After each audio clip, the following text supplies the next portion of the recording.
আজকে আমরা মাধ্যমিক 2025 ভূগোলের ফাইনাল সাজেশন নিয়ে আলোচনা করব। এর আগে আমি ভূগোলের অনেক সাজেশন করছি, সেখানে আমি পার্ট পার্ট করে বলছিলাম, কিন্তু আজকে আমি একটি ভিডিওতে সম্পূর্ণ ভূগোল সাজেশন দিব। 3, 5, 2 সম্পূর্ণ ভূগোল সাজেশন দিব।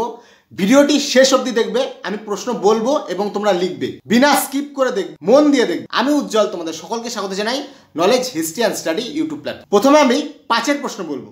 5-এর প্রশ্ন টোটাল 8টা থাকে, প্রাকৃতিকের থেকে 4টা থাকে, আঞ্চলিকের থেকে 4টা থাকে। সেখান থেকে প্রাকৃতিকের 4টা থেকে যে কোনো 2টা লিখতে হয়, আঞ্চলিকের থেকে যে কোনো 4টা থেকে 2টা লিখতে হয়। এবার আমি প্রথমে প্রাকৃতিকের 5-এর প্রশ্ন সাজেশন দিচ্ছি। প্রথম প্রশ্ন, নদীর ক্ষয় সঞ্চয় কার্যের দ্বারা সৃষ্ট ভূমিরূপ।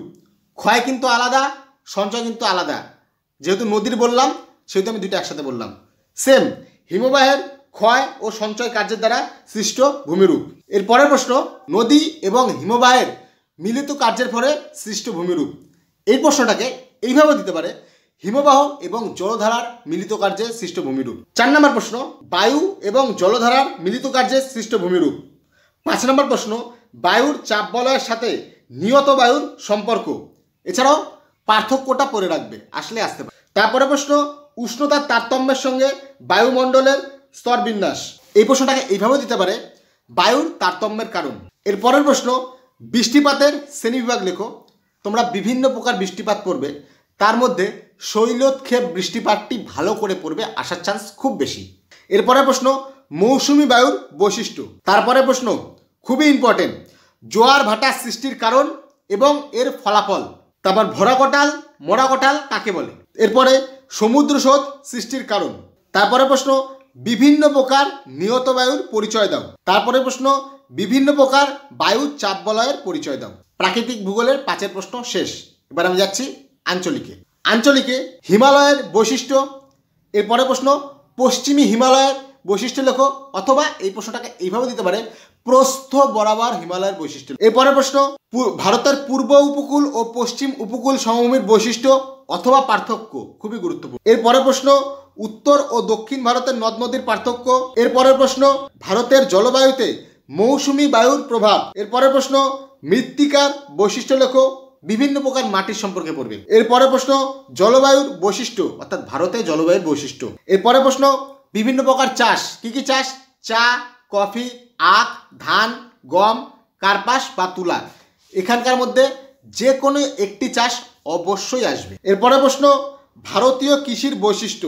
তারপরে প্রশ্ন, পাঞ্জাব ও হরিয়ানায় কৃষির উন্নতির কারণ। তারপরে প্রশ্ন, পূর্ব ও মধ্য ভারতে লৌহ ইস্পাত গড়ে ওঠার কারণ।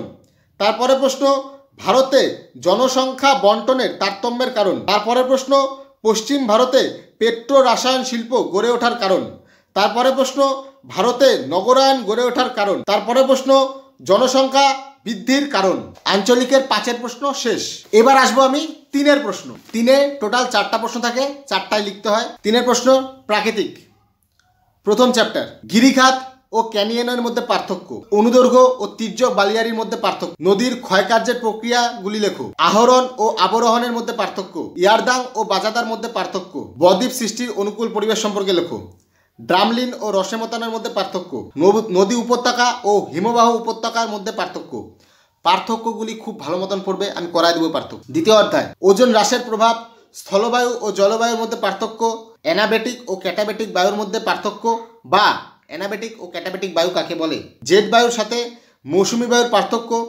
তারপরে প্রশ্ন, উচ্চতা বৃদ্ধির সাথে তাপমাত্রা হ্রাস কেন হয় তার সম্পর্কে লেখো। এল নিনো ও লানিনের পার্থক্য, অথবা এল নিনো বা লানিনো কাকে বলে। তারপরে প্রশ্ন, কুয়াশা ও ধোঁয়াশার মধ্যে পার্থক্য। তারপরে প্রশ্ন, আপেক্ষিক আর্দ্রতা ও চরম আর্দ্রতা পার্থক্য। তৃতীয় অধ্যায়, সমুদ্র তরঙ্গ ও সমুদ্র স্রোতের মধ্যে পার্থক্য। মুখ্য জোয়ার ও গৌণ জোয়ারের মধ্যে পার্থক্য। ভরাকটাল ও মরাকটালের মধ্যে পার্থক্য। অ্যাপোজি ও পেরোজি কাকে বলে। নিউ ফাউন্ড ল্যান্ড কি, এবং এখানে সারা বছর কুয়াশা কেন থাকে। চতুর্থ অধ্যায়, এখান থেকে তোমাদের 3-এর প্রশ্নই আসবে, 5-এর প্রশ্ন আসার চান্স খুব কম। বর্জ্য ব্যবস্থাপনায় শিক্ষার্থীর ভূমিকা। কঠিন বর্জ্য ব্যবস্থাপনা পদ্ধতি। ভাগীরথী ও হুগলি নদীতে বর্জ্যের প্রভাব। বর্জ্য ব্যবস্থাপনার প্রয়োজনীয়তা। 3R ও 4R ব্যবস্থা কাকে বলে। বর্জ্য কম্পোস্টিং কি বা ভার্মি কম্পোস্টিং কি। তারপর গ্যাসীয় বর্জ্য নিয়ন্ত্রণ সম্পর্কে লেখো। এই যে বর্জ্য ব্যবস্থাপনা, এই চ্যাপ্টারের পুরা ওয়ান শট রিভিশন কিন্তু করে দেওয়া হয়েছে। তোমরা প্লে লিস্টে গিয়ে দেখো, অবশ্যই তোমাদের হেল্প হবে। এখানে যা যা প্রশ্ন বললাম সবগুলি কভার করে দেওয়া রয়েছে। তোমাদের যদি মুখস্থ না হয় তাও গিয়ে দেখো, তোমাদের যদি রিভিশন করতে হয় তাও গিয়ে দেখো, অবশ্যই দেখো। আঞ্চলিক ভূগোল, পশ্চিমঘাট ও পূর্বঘাট পর্বতের পার্থক্য বা উপকূলের পার্থক্য। 2 নম্বর খাদার ও ভাঙ্গারের পার্থক্য। 3 নম্বর অতিরিক্ত ভৌমজল উত্তোলনের কুফল। 4 নম্বর বৃষ্টির জল সংরক্ষণের উপায়। 5 নম্বর পশ্চিমী বাহিনী নদীতে বদ্বীপ গড়ে ওঠে না কেন। 6 নম্বর মৌসুমী বায়ুর সাথে জেট বায়ুর পার্থক্য। 7 নম্বর কৃষ্ণ মৃত্তিকা, লেটেরাইট মৃত্তিকা, মরু মৃত্তিকা, পলিমৃত্তিকা, পার্বত্য মৃত্তিকার বৈশিষ্ট্য। 8 নম্বর স্বাভাবিক বনসৃজন ও কৃষিজ বনসৃজন সম্পর্কে লেখো। 9 নম্বর অরণ্য সংরক্ষণের উপায়।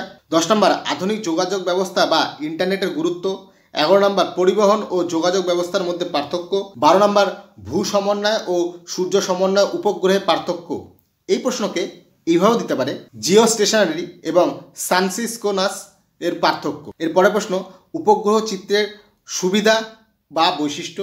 ভূ বৈচিত্র্য সূচক মানচিত্রের সংজ্ঞা বা টোপোগ্রাফিক্যাল ম্যাপ সম্পর্কে লেখো। এরপরে প্রশ্ন দুর্গাপুরকে ভারতের রুর বলা হয় কেন। তারপরে প্রশ্ন আহমেদাবাদকে ভারতের ম্যানচেস্টার বলা হয় কেন। এরপরে প্রশ্ন রবি শস্য বা খারিফ শস্য সম্পর্কে লেখো। এবার 2 এর প্রশ্ন। 2 এর হচ্ছে প্রথমে প্রাকৃতিক। চ্যাপ্টার 1 নদী অববাহিকা, অপসারণ গতি, শিব বালিয়ারি, লোয়েস, মন্থকূপ, ইনসেলবার্জ, জলবিভাজিকা, পর্যায়ন, প্রতাপকূপ, পলল শঙ্কু। 2 বৈপরত্য উষ্ণতা, অ্যালবেডো, বৃষ্টিছায়া অঞ্চল, চিনুক, কালবৈশাখী, পশ্চিমী ঝঞ্ঝা, আইটিসি জেট, ঘূর্ণপাতের চক্ষু, জেটবায়ু বৈশিষ্ট্য, সমপ্রেশ রেখা। চ্যাপ্টার 3 সিজগি, মগ্নছড়া, বান্ডাকা, শৈবাল সাগর। চ্যাপ্টার 4 স্ক্রাবার, ভরাটকরণ, কম্পোস্টিং, বর্জ্য ব্যবস্থাপনা, ভার্মি কম্পোস্টিং। আমি আগেই বলছি। এইবার আমরা চলে আসি আঞ্চলিক ভূগোলে। আঞ্চলিক ভূগোলে কি আছে? আধি, আম্রবৃষ্টি, মৌসুমী বিস্ফোরণ, চিনুক, মালনাদ, খাদার ভাঙ্গার, কারে ওয়া। অর্থনৈতিকে চলে আসো, সেখানে আছে জায়দি শস্য, সবুজ বিপ্লব, সোনালী চতুর্ভুজ, ধারণযোগ্য উন্নয়ন, আদমশুমারি, ভারী ইঞ্জিনিয়ারিং শিল্প, তথ্য প্রযুক্তি, তারপর মিলেট, আউটসোর্সিং, অনুসারী শিল্প। এইবার মান 1-এর সাজেশন, তাই তো, যেখানে তোমাদের এমসিকিউ আছে, শূন্যস্থান পূরণ আছে, শুদ্ধ অশুদ্ধ রয়েছে, ম্যাপ পয়েন্টিং রয়েছে, তারপর হচ্ছে ডান দিক বাঁ দিক মেলানো রয়েছে। এই জন্য তোমাদের একটি কাজ করতে হবে, যা হবে টেস্ট পেপার। তোমাদের টেস্ট পেপার সুন্দর করে সলভ করতে হবে, খুঁটে খুঁটে সলভ করতে হবে এবং পাঠ্য বইয়ের অনুশীলনী করতে হবে। কারণ কি, এতগুলো সাজেশন একের জন্য দেওয়া খুবই মুশকিল। সুতরাং তোমরা টেস্ট পেপারগুলি ভালো করে করবে। তোমাদের 1 কিন্তু খুবই গুরুত্বপূর্ণ। 1ই তোমাদের ডিসাইড করবে তুমি কত ভালো নাম্বার পেতে পারো। কারণ কি, আমি দেখিয়ে দিচ্ছি। তোমাদের 14 নাম্বার থাকবে এমসিকিউ, তাহলে 14 × 1 14। তারপর 6 নাম্বার থাকবে শুদ্ধ অশুদ্ধ। তারপর আরো 6 নাম্বার থাকবে শূন্যস্থান পূরণ। আরো 6 নাম্বার থাকবে 1-এর প্রশ্ন, মানে 1 কথা উত্তর দাও, 2 1 কথা উত্তর দাও। এরপরে আরো 4 নাম্বার থাকবে তোমাদের ডান দিক বাঁ দিক। 2-এর প্রশ্ন থাকবে 6টা। অর্থাৎ এবার দেখো তোমাদের কত হলো। 6 6 6 12 12 6 18 18 6 24 24 আর 4 28 2 1 3 3 আর 1 4 48 নাম্বার তোমাদের এখানেই। 3-এর নাম্বার রয়েছে 12 6 5-এর কত? 5-এর হচ্ছে 20, এখানে 10 ওখানে 10 80 এবং ম্যাপের কত 10 90। এই যে 48, এই 48-এ কিন্তু তুমি মিনিমাম 44 থেকে 46 স্কোর করতেই পারো। কারণ কি, সেখানে এমসিকিউ রয়েছে, শূন্যস্থান রয়েছে, শুদ্ধ অশুদ্ধ রয়েছে, যেখানে বানান ভুল হওয়ার চান্স খুব কম।